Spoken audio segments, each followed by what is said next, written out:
آپ اگر تمام فرقوں سے الگ ہیں تو پھر اہل سنت کے منہج پر کیوں ہیں؟ رسول اللہ صلی اللہ علیہ وسلم اپنے اہل بیت چھوڑ کر گئے تھے، دین ان سے لینا تھا، پھر آپ کیوں دوسروں سے دین لے رہے ہیں؟ شیعہ سنی اختلاف کا حل کیا ہے؟ جواب: مان لیا جائے کہ حضور صلی اللہ علیہ وسلم نے اپنی عترت یا اہل بیت سے دین سیکھنے کا ہی حکم دیا ہے تو ان الفاظ کا مفہوم آخر صرف اولاد حضرت علی رضی اللہ تعالی عنہ تک ہی کیوں محدود کر دیا گیا ہے؟ اس میں ازروع قرآن ازواج نبی بھی داخل ہیں اور ان میں آل جعفر، آل عقیل، آل عباس اور تمام بنو ہاشم بھی داخل ہیں جن پر حضور صلی اللہ علیہ وسلم نے صدقہ حرام کیا۔ پھر حضور صلی اللہ علیہ وسلم نے صرف یہی نہیں فرمایا کہ ترکت فیکم الثقلین، بلکہ یہ بھی فرمایا ہے کہ علیکم بسنتی و سنت الخلفاء الراشدین المہدیین، میری سنت اور ہدایت یافتہ خلفائے راشدین کی سنت پر چلو، اور یہ بھی فرمایا کہ اصحابی کالنجوم،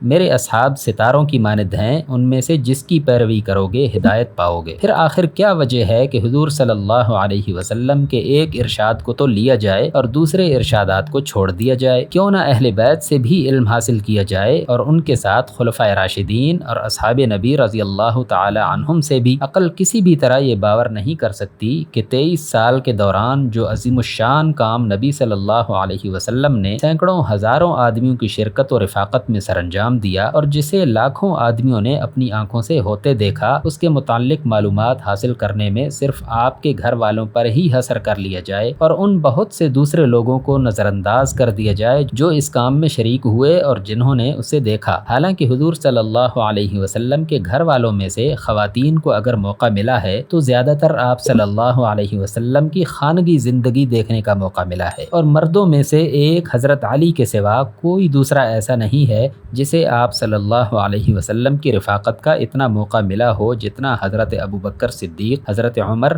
حضرت عثمان ابن مسعود اور دوسرے بہت سے صحابہ اکرام کو ملا۔ پھر آخر محض اہل بیت ہی پر حصر کر لینے کی کون سی معقول وجہ ہے؟ اس سوال کو رد کرنے کے لیے بالآخر ایک گروہ کو یہ کہنا پڑا کہ گنتی کے چند آدمیوں کے سوا باقی تمام صحابہ معاذ اللہ منافق تھے، مگر یہ بات صرف وہی شخص کہہ سکتا ہے جو تعصب میں اندھا ہو چکا ہو، جسے نہ اس بات کی پرواہ ہو کہ تاریخ اس کی تمام خاک اندازیوں کے باوجود کس طرح اس کے قول کو جھٹلا رہی ہے، نہ اس امر کی پرواہ ہو کہ اس قول سے خود سرکار رسالت مآب اور آپ صلی اللہ علیہ وسلم کے مشن پر کیسا سخت حرف آتا ہے۔ کون معقول آدمی یہ تصور کر سکتا ہے کہ نبی صلی اللہ علیہ وسلم نے 23 سال تک اپنے جن رفقا پر پورا اعتماد کیا اور جنہیں ساتھ لے کر عرب کی اصلاح کا اتنا بڑا کارنامہ سر انجام دیا، وہ سب منافق تھے؟ پھر کیا حضور صلی اللہ علیہ وسلم ان کے نفاق سے آخر وقت تک بے خبر رہے؟ اگر یہ سچ ہے تو حضور صلی اللہ علیہ وسلم کی مردم شناسی و فراست مشتبہ ہو جاتی ہے، اور اگر یہ غلط ہے اور یقیناً غلط ہے تو آخر کیوں دین کا علم حاصل کرنے میں ان سب کی معلومات معتبر نہ ہوں؟ آپ کو کسی نے بالکل غلط باور کرا دیا ہے کہ ائمہ اہل سنت نے مسائل دین کی تحقیق میں نہ اہل بیت سے رجوع کیا اور نہ ان سے کوئی مسئلہ پوچھا اور نہ ان سے کوئی حدیث کی روایت لی۔ یہ غلطی حضرات اہل تشیع نے تو ضرور کی ہے کہ معلومات کے ایک ہی ذریعے یعنی اہل بیت جنہیں انہوں نے اہل بیت مانا ان پر حصر کر لیا اور دوسرے تمام ذرائع کو چھوڑ دیا، مگر ائمہ اہل سنت نے یہ غلطی نہیں کی۔ انہوں نے تو وہ علم بھی لیا ہے جو اہل بیت کے پاس تھا اور وہ بھی لیا جو دوسرے صحابہ اکرام کے پاس تھا، اور پھر پوری چھان بین کے بعد اپنے طرز تحقیق کے مطابق فیصلہ کیا ہے کہ کس مسئلہ میں کون سا طریقہ زیادہ صحیح اور معتبر ہے۔ مثال کے طور پر امام ابو حنیفہ ہی کو لیجئے، وہ جہاں دوسرے صحابہ اکرام و تابعین سے علم حاصل کرتے ہیں وہاں امام محمد باقر، امام جعفر صادق، حضرت زید بن علی بن حسین اور محمد بن حنیفہ کے علم سے بھی استفادہ کرتے ہیں۔ یہی حال دوسرے فقہاء اور محدثین کا بھی ہے۔ حدیث کی کون سی کتاب ہے جس میں بزرگان اہل بیت کی روایات نہ پائی جاتی ہوں؟ لیکن یہ کہنا کہ نماز یا کوئی دوسری چیز صرف وہی لی جاتی جو امام جعفر صادق کے پاس تھی، کیونکہ انہوں نے امام محمد باقر سے اور انہوں نے امام زین العابدین سے اور انہوں نے امام حسین سے اور انہوں نے حضرت علی اور انہوں نے رسول اکرم صلی اللہ علیہ وسلم سے اسے لیا تھا، صحیح نہیں ہے۔ سوال یہ ہے کہ آخر اسی ذریعہ پر حصر کیوں کیا جائے؟ دوسرے ہزاروں لوگ بھی تو موجود تھے جنہوں نے نمازیں پڑھتے ہوئے اور دوسرے دینی کام کرتے ہوئے سینکڑوں تابعین کو اور انہوں نے صحابہ اکرام کو دیکھا تھا، اور ان سب نے نبی صلی اللہ علیہ وسلم کو اپنی آنکھوں سے یہی کام کرتے دیکھا تھا۔ آخر ان کو چھوڑنے اور صرف اہل بیت سے تمسک کرنے کی کیا وجہ ہے؟ صاحب البیت ادری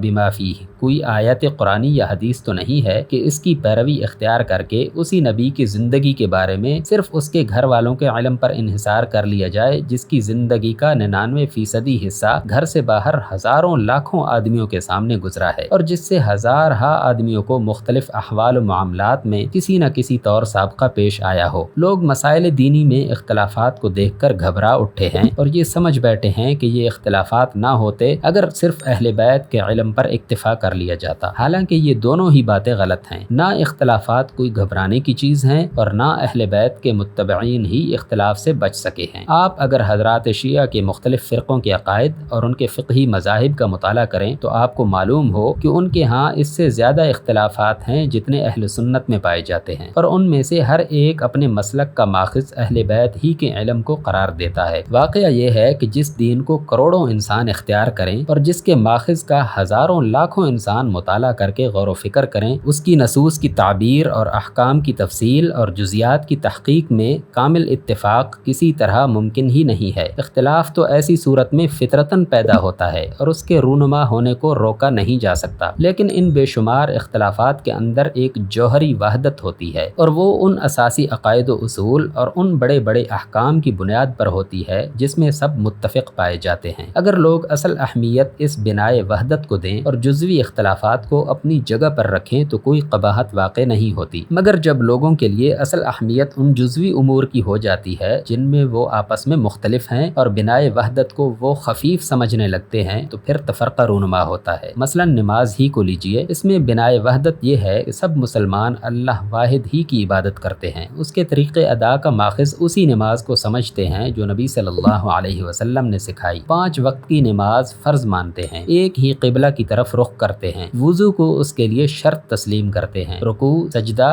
قیام، قعدہ کو اس کی حیت کے اجزاء مانتے ہیں، اور اس میں تلاوت قرآن مجید اور اللہ تعالیٰ کا ذکر کرتے ہیں۔ اس بنائے وحدت کے بعد ان میں اختلاف کن چیزوں میں ہے؟ ہاتھ کہاں باندھے جائیں یا کھولے جائیں، آمین زور سے کہی جائے یا آہستہ، امام کے پیچھے فاتحہ پڑھیں یا نہ پڑھیں وغیرہ۔ ان جزوی امور میں جتنے بھی مختلف مذاہب ہیں ان میں سے ہر ایک اپنے پاس یہ دلیل رکھتا ہے کہ اس کا طریقہ کسی نہ کسی سند کے ساتھ نبی صلی اللہ علیہ وسلم سے مروی ہے، اور وہ اپنی سند پیش کرتا ہے، قطع نظر اس کے کہ کس کی سند ضعیف ہے اور کس کی قوی۔ دیکھنا یہ ہے کہ ہر ایک کے پاس آخر نبی کریم صلی اللہ علیہ وسلم ہی کی سند تو ہے، کسی نے یہ تو نہیں کہا کہ میں حضور صلی اللہ علیہ وسلم کے سوا کسی اور کی سند پر یہ کام کرتا ہوں۔ پھر آخر کیا مذائقہ ہے کہ اگر ہم ایک طریقے پر جس پر بھی ہمارا اطمینان ہو عمل کرتے ہوئے دوسرے کے طریقے کو بھی مبنی بر حق سمجھیں اور بنائے وحدت پر متفق رہیں۔